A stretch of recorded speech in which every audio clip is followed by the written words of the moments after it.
साथियों सभी को नमस्कार। आज हम चर्चा करेंगे एक नया टॉपिक को लेकर के।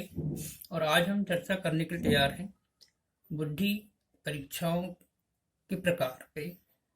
इसमें पहला प्रकार देखेंगे हम व्यक्तिगत बुद्धि परीक्षण, या इसी को हम व्यक्तिक बुद्धि परीक्षण के नाम से जानते हैं।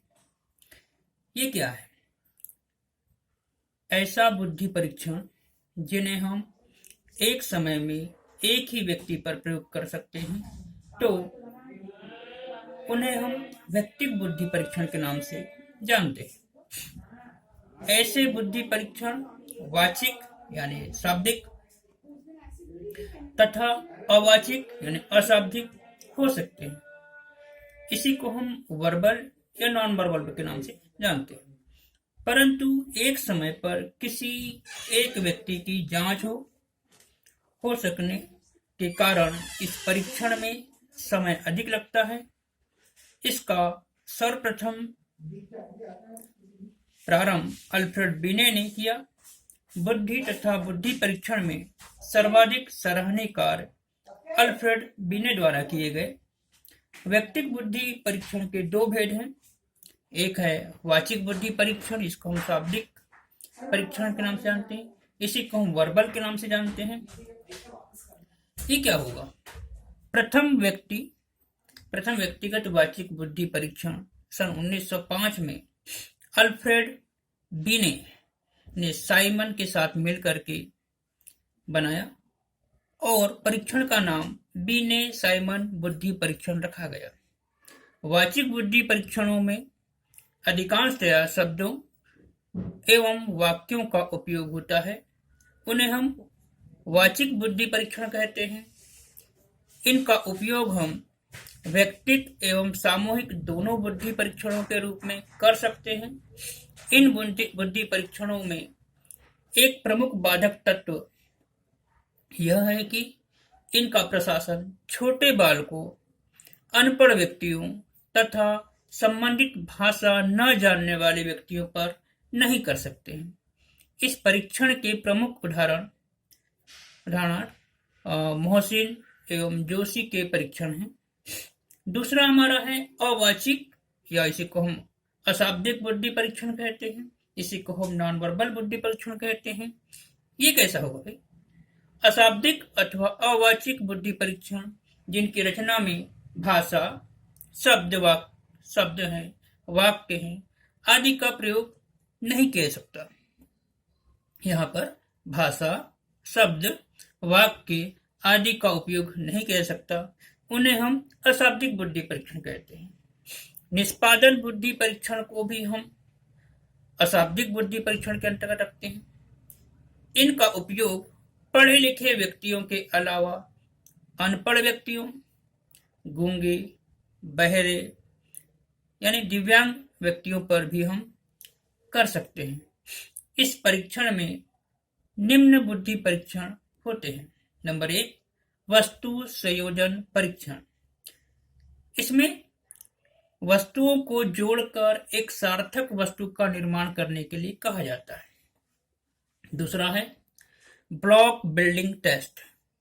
इस टेस्ट का निर्माण कोह ने किया। इसमें चौकोर बॉक्स को जोड़कर एक सार्थक आकृति का निर्माण करने के लिए कहा जाता है। तीसरा है चित्रपूर्ति परीक्षण। विभिन्न अधूरे चित्रों को पूरा करवाते हुए बालक की बुद्धि का मापन किया जाता है। चौथा है मनुष्य कर्षण परीक्षण।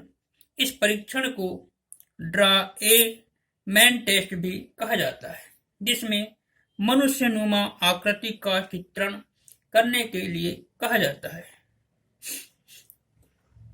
दूसरा है हमारा सामूहिक बुद्धि परीक्षण। प्रथम सामूहिक बुद्धि परीक्षण का निर्माण सन 1917 में अमेरिका में प्रथम विश्व युद्ध के समय सैनिकों के चयन हेतु किया गया। सामूहिक बुद्धि परीक्षण वह होते हैं जिनसे एक समय पर एक से अधिक व्यक्तियों की मानसिक योग्यता की जांच परीक्षण हेतु किया जाता है। ऐसे परीक्षणों की शुरुआत प्रथम विश्व युद्ध 1914 के समय हुई। उस समय आर्मी अल्फा नामक तथा आर्मी बीटा नामक परीक्षण तैयार किया गया। इसमें प्रथम परीक्षण शिक्षित व्यक्तियों हेतु, द्वितीय परीक्षण अनपढ़ व्यक्तियों अथवा अशिक्षित व्यक्तियों हेतु बनाया गया था। इन परीक्षणों की प्रमुख विशेषता यह है कि कम समय में अधिक व्यक्तियों की जांच हेतु उपयोगी है। सामूहिक बुद्धि परीक्षण के दो भेद हैं। नंबर 1, सामूहिक शाब्दिक बुद्धि परीक्षण। यह परीक्षण शिक्षित व्यक्तियों के सैनिक चयन हेतु किया गया। इसे आर्मी अल्फा परीक्षण कहा जाता है। यह प्रथम सामूहिक शाब्दिक परीक्षण है, वर्बल परीक्षण है।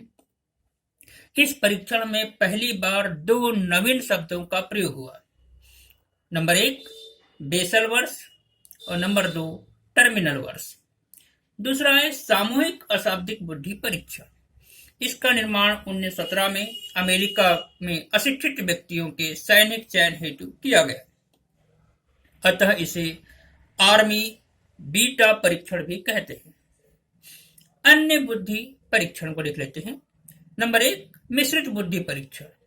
तो मिश्रित बुद्धि परीक्षण वे होते हैं जिसके अंतर्गत वाचिक एवं अवाचिक दोनों परीक्षणों की विशेषताएं या गुण पाए जाते हैं।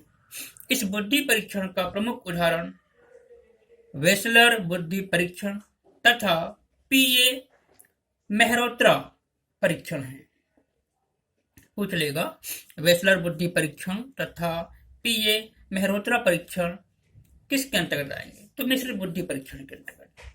दूसरा है बुद्धि परीक्षण माला। इसमें कुछ व्यक्तियों ने ऐसे बुद्धि परीक्षण बनाए हैं जिसके अंतर्गत एक से अधिक परीक्षण सम्मिलित किए गए हैं। ऐसे परीक्षण को हम बुद्धि परीक्षण माला कहते हैं। उदाहरण के लिए भाटिया बुद्धि परीक्षण माला। तो ये थे हमारे बुद्धि परीक्षण के सिद्धांत, हमने देखा, प्रकार को देखा हमने। अब यहाँ पर हम कुछ प्रमुख बुद्धि परीक्षणों के उदाहरण के रूप में भी हम देखने का प्रयास करेंगे। नंबर 1 है स्टैनफोर्ड बिने परीक्षण। बुद्धि परीक्षण क्षेत्र के अंतर्गत अल्फ्रेड बिने व्यक्तिगत बुद्धि परीक्षण का सर्वप्रथम सफल प्रयास करने का श्रेय या योगदान अविस्मरणीय तथा ऐतिहासिक माना गया है। अल्फ्रेड बिने पेरिस यानी फ्रांस विश्वविद्यालय में मनोविज्ञान के प्रोफेसर थे। 1890 में पेरिस में प्राथमिक स्कूलों के प्रबंधकों ने बिने को मंदबुद्धि छात्रों का पता लगाने के लिए कहा।